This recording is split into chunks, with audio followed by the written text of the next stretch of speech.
At the end of the day, and I always do this, learn from your mistakes and self-correct. In other words, where did you fall from grace? Where did you begin to go unconscious again? What did you do that was acting like a person that was in lack? I'm your host, Dr. Joe Dispenza. Let's begin. Study abundant people. This is so important because most people weren't always abundant. Their life was a series of failures, and if you truly study abundant people, they learned from their experiences, they learned from their mistakes, and as you begin to study the personality traits, the qualities, the characteristics, the things that they did in their life, sacrifices they made that built their character, that built the qualities of success, that built a strong personality, you will learn that their life was their initiation, that they had several things to learn before they could step in to abundance. So then, if a book mysteriously shows up, read it, and read it until you become it. Don't rush through it. Think about the person that you're studying. Think about what they did. Think about how you can apply those same things to yourself in your life. And then the next most important thing is once you start having some of those ideas, take some action every day. If you're moving into a state of being and you're changing your thoughts and feelings, it's time to take a risk. And if you don't take any action, then you don't believe in your future, period. But what are you bringing into your future? What are you bringing to the meeting? What are you bringing to the appointment? What are you bringing to the emails? All right, what kind of energy are you bringing? Because if you're going there in a state of apathy or in a state of resistance, you're not bringing the energy into your future. So make moves in your life as if you are doing it from a place where you already are your future. In other words, when you step into a future, think about if you were already that person, how would you act? And this is a great example. So many people are in such a state of lack, in such a state of separation, that they spend hours saying in their affirmations, I'm abundant, I'm abundant, I'm abundant, I'm abundant, I'm abundant.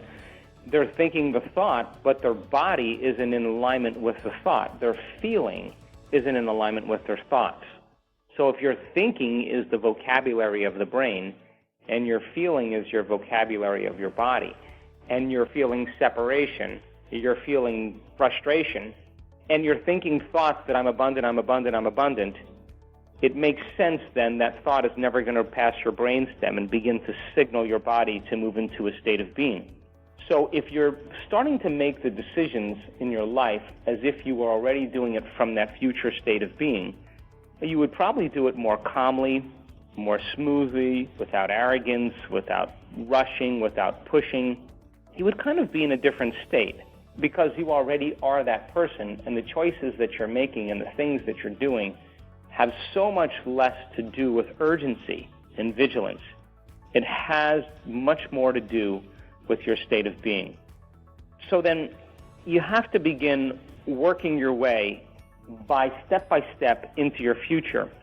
And if you start taking action, it means then it's not just that you do it and it comes to you and you can sit on your couch or you can sit in a bathtub or you don't have to get a job.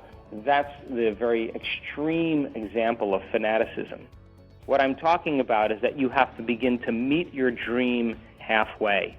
It means that you have to lean into it a little bit. That means then you got to bring your body into your future. You have to take your body into your future. So once you're in a state of being, once you're in that state and you start thinking about the actions you want to take, you have to begin to meet your dream halfway, which means you're going to start having to make some choices, and those choices are going to be as if you were already there. Try it out. I swear to you, when you step into the unknown, in the beginning it'll feel uncomfortable, but you will be in a very different place in your day than when you started out doing the same things and thinking the same way. At the end of the day, and I always do this, learn from your mistakes and self-correct. In other words, where did you fall from grace? Where did you begin to go unconscious again? What did you do that was acting like a person that was in lack instead of a different person? If your personality creates your personal reality, and your personality is made up of how you think, how you act, and how you feel, then it's time to know the old self really well. Write down every thought that you think that stands in the way between you and your future. And if you can't memorize them and you can't repeat them and you can't know them, then they're going to slip by your awareness. I swear to you, if you take the time and list them out, the moment that thought comes up, it's going to be like recognizing an old friend. You're just going to notice it, and it's not going to make it past your analytical mind. Become aware of how you speak, what you say. Become aware of how you act. Whatever that action is, whatever you're doing, whether you're complaining or frustrated or angry or lashing out or judging, become aware of those actions. Those actions are not an abundant person. Look at the emotions also. If you're feeling lack, a wealthy person doesn't feel lack. A wealthy person feels pretty relaxed in the present moment. And begin to become so conscious of that 95% of who you are. To know yourself, you are leaving that person behind and you are taking the skills, the great habits, the good attitude, the positive actions and emotions into your future, but you can't take everything that has to do with the old self. Which brings me to the next point. It wouldn't be a bad idea to start writing down the thoughts that a wealthy person does think, a healthy person in their management of money, how they execute. Look at their actions, look at the emotional states that they live by, and spend a part of the day living as that person. Practice being it. Practice being it when you're standing, and you don't have to do anything except move into a state of being. Practice being it when you're walking. Practice being it when you're sitting at the dinner table, sitting in your car, sitting waiting for somebody. Practice it when you lie down. Imagine, close your eyes and move into a state of being where you are that person. And before you fall asleep, program your subconscious into that state. The subconscious loves fairy tales. So you might as well tell a great fairy tale when you're laying down. If you know your old self so well, like a friend, I swear to you, you will be able to counsel it. You'll be able to counsel it from the new self. So becoming very conscious of your unconscious state, the more conscious you are of that, the less you are the old self, and the more you're crossing that river. So if you just take the time to write down any thought, any action, or any emotion that keeps you connected to your old self, and you can review them. If someone said, what was the old self that you used to live by? And you could say, I used to think I used to think money never was easy to come by, I used to think that life was really hard, the universe didn't really like me, that I wasn't worthy of receiving, I complained a lot, I blamed everybody else for my life. If you have that kind of level of clarity, it means now you're no longer that person. You are the person on the other side crossing the river that's aware of that person, and you will move further and further away from it. Now, the next point has to do with affluence.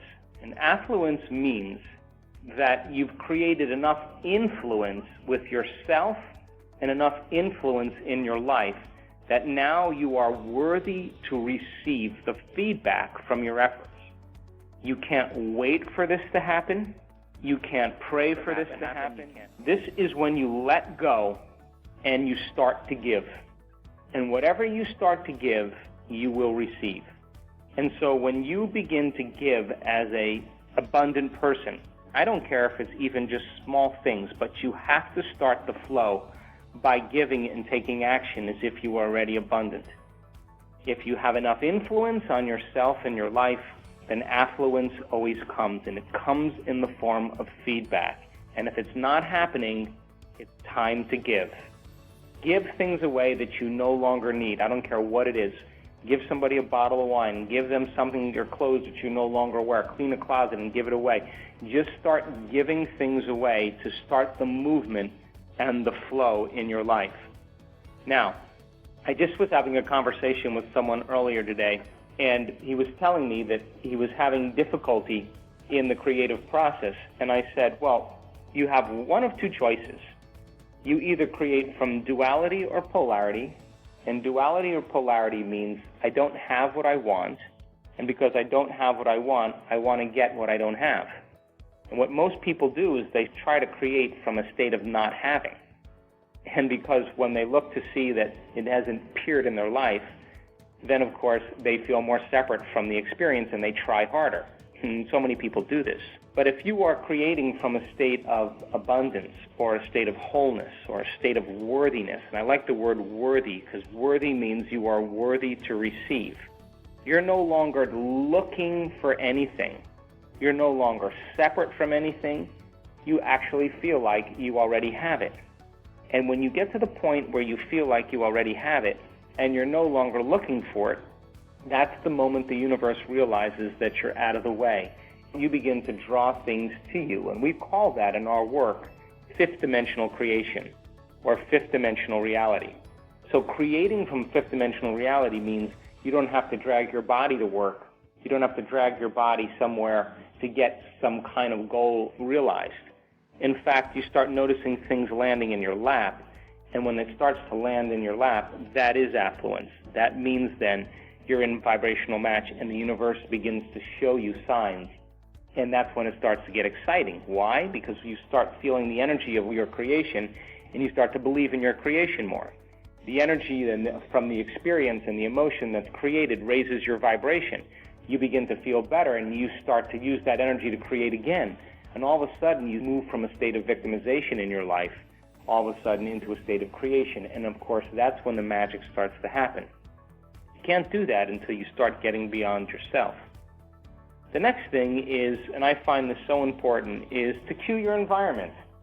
Put little things on your dashboard, put little notes on your mirror in your bathroom, put little pictures of vacations you went on or cars you want to drive, or I don't care what it is, whatever your definition of abundance is, art that you would love. Cue your environment with small little things to keep you reminded of where you're going, so that in a moment or so, while you're staring around or sitting around looking around your house in routine ways, all of a sudden that catches your attention and it breaks your routine and it changes your experience of the environment.